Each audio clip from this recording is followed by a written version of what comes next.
বাড়িতে বসে বানিয়ে ফেলা একদম রেস্টুরেন্ট স্টাইলে ঝরঝরে বিরিয়ানি রেসিপি।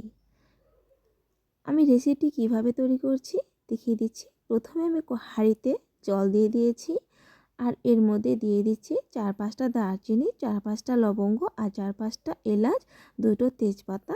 আমি এই জলের মধ্যে দিয়ে জলটাকে আর দিয়ে দিব সাথে 1 চামচ লবণ, আর দিয়ে দেবো 2 চামচের মতো সাদা তেল। এতে করে ভাতটা একদম ঝরঝরে হবে। এবার আমি হাই ফ্লেমে ফুটতে দেব জলটাকে। জলটা ফোটানো হয়ে গেছে। এবার আমি দিয়ে দিচ্ছি 1 ঘন্টা আগে ভিজিয়ে রেখেছিলাম বাসমতি চাল। চালটা আমি 4-5 বার ধুয়ে নিয়েছিলাম, ধুয়ে ভিজিয়ে রেখেছিলাম, এতে করে ভাতটা ঝরঝরে হয়। জলের মধ্যে দিয়ে দিচ্ছি, দিয়ে আমি একটু নেড়ে চেড়ে ভাতটাকে 80% মতো রান্না করে নেব। বেশি রান্না করা যাবে না, একদম 80%, যেমন আমরা ভাত খাই তার থেকে 80%। আমার ভাতটা হয়ে গেছে, আমি নামিয়ে নিয়েছি। এদিকে আমি কড়াতে বসিয়ে দিয়েছি তেল।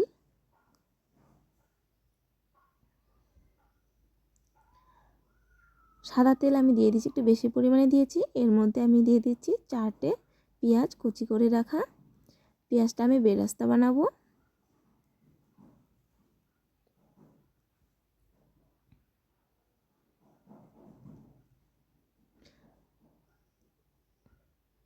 আমি কিছুটা সময় ধরে এভাবে পেঁয়াজটাকে খুব ভালোভাবে নেড়ে চেড়ে ভেজে নিচ্ছি।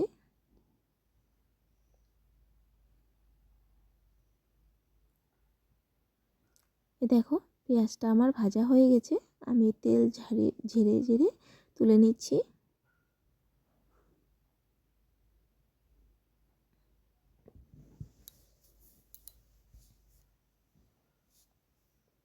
এবার ওই তেলের মধ্যে দিয়ে দিচ্ছি কয়েকটি 4-5টা কেটে রাখা আলুটা আমি নুন হলুদ দিয়ে মেখে রেখেছিলাম। আলুটাকে একটু সময় ভেজে নেব।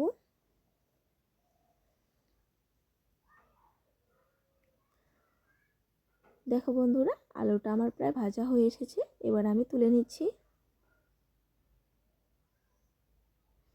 এবার এর মধ্যে দিয়ে দিচ্ছি ম্যারিনেট করে রাখা চিকেনটা আমি 1 ঘন্টা আগে ম্যারিনেট করতে রেখেছিলাম। এর মধ্যে আমি দিয়েছিলাম হলুদ, লবণ, আর দিয়েছিলাম সাদা তেল, আর দিয়েছিলাম লেবুর রস, দিয়ে আমি ম্যারিনেট হতে 1 ঘন্টা সময় রেখেছিলাম। এবার এগুলো আমি ফ্রাই করে নিচ্ছি।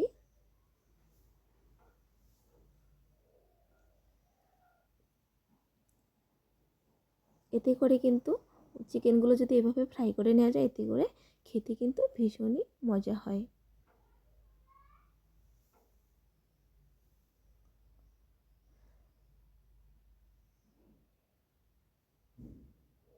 দেখো 1 পাশ হয়ে গেছে, আমি উল্টে দিচ্ছি।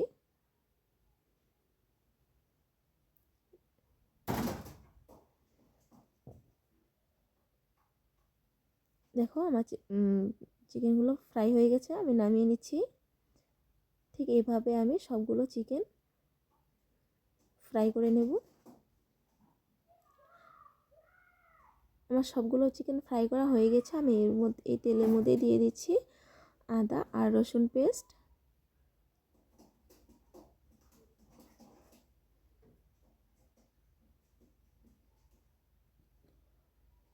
আমি 2 মিনিট মতো আদা রসুনটাকে ভেজে নেব।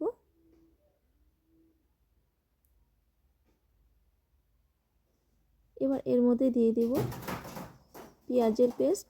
একটি পেঁয়াজ আমি পেস্ট করে রেখেছিলাম।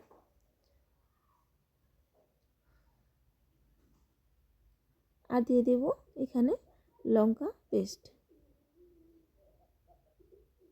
দিয়ে আমি একটু সময় নেড়ে চেড়ে মিশিয়ে নিচ্ছি।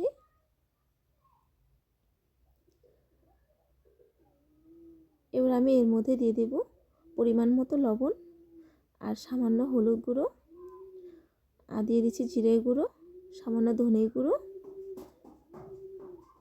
দিয়ে আমি আবার কষিয়ে নিচ্ছি একটু সময়। দেখো মেশানো হয়ে গেছে। আমি এবার মাংসের পাত্রটা ধুয়ে এর মধ্যে সামান্য জল অ্যাড করে দিব।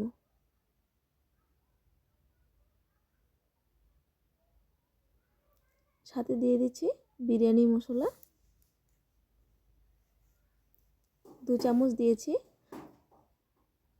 দিয়ে মিশিয়ে নিচ্ছি।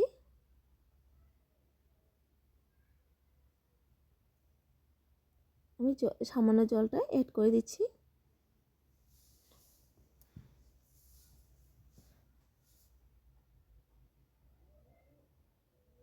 এবার আমি মশলাটাকে খুব ভালোভাবে কিছুটা সময় নিয়ে কষিয়ে নিচ্ছি, যতক্ষণ না মশলা থেকে তেল ছাড়ছে।